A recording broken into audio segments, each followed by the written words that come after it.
Hola curiosos y curiosos, soy JJ Priego, bienvenidos a Historias de la Historia, ese pequeño lugar donde se cuenta la historia de otra forma. Muy poca gente sabe que el Premio Nobel de Medicina Santiago Ramón y Cajal, sí, el genial fundador de la neurociencia moderna, le interesaba profundamente los fenómenos paranormales. Y es que este científico navarro pasó muchos años de su vida estudiando estos fenómenos. Pero lo que menos sabe la gente aún es que escribió un libro sobre estos misterios que nunca llegó a publicar porque fue destruido. Así que si quieres saber más sobre esta historia, acompáñanos.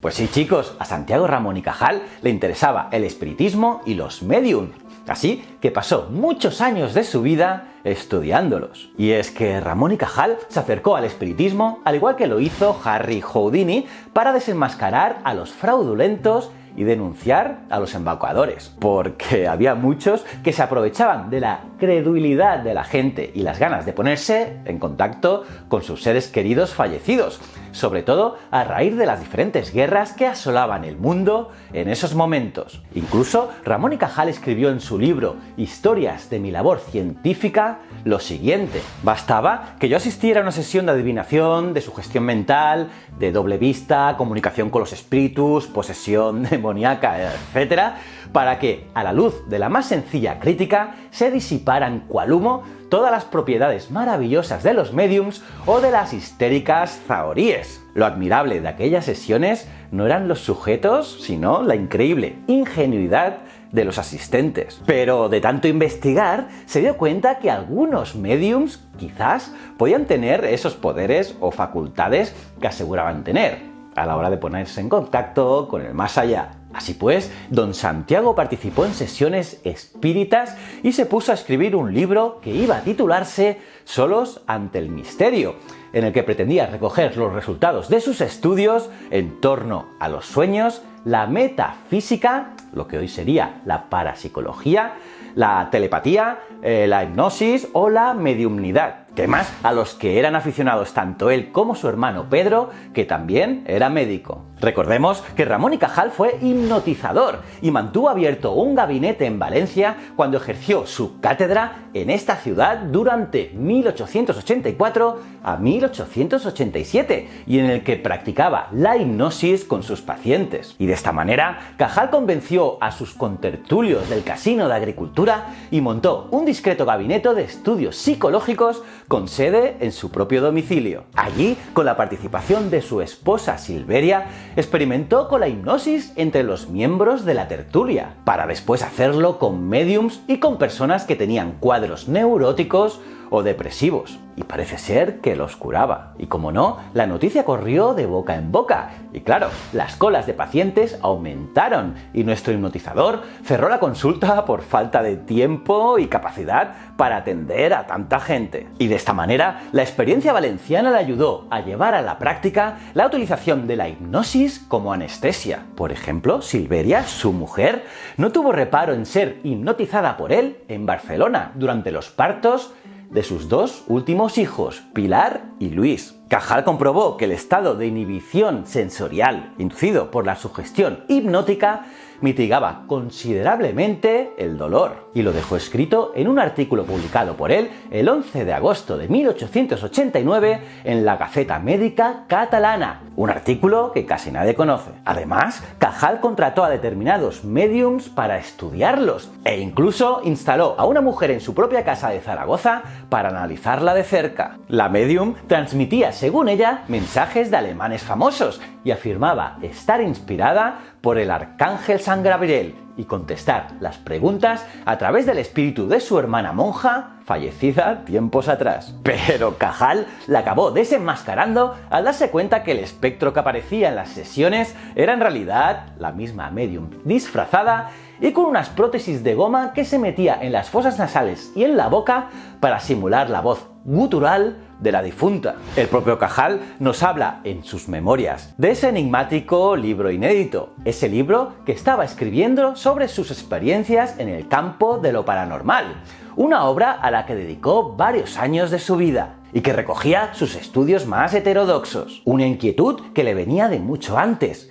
Él mismo se recordaba así: para decirlo de una vez, durante mi niñez fui criatura díscola, excesivamente misteriosa, retraída y antipática. El problema es que el contenido de ese libro nunca podremos leerlo, porque se produjeron dos fatalidades. Una, la muerte de don Santiago en octubre de 1934, que le impidió terminarlo. Y la otra fue un bombardeo, como recordaba su nieta María Ángeles Ramón y Cajal Junquera. Justo cuando por fin se había decidido a publicar el manuscrito, el Instituto de Higiene Alfonso XIII, donde se custodiaba, fue bombardeado al inicio de la Guerra Civil. Se perdieron así muchas cosas bajo los escombros, y una de ellas fue este original, donde quedaban reflejadas sus ideas en el mundo del misterio de uno de los grandes científicos que ha tenido el mundo. El destino no ha querido que sepamos hasta dónde llegó en las conclusiones, aunque Cajal, por ejemplo,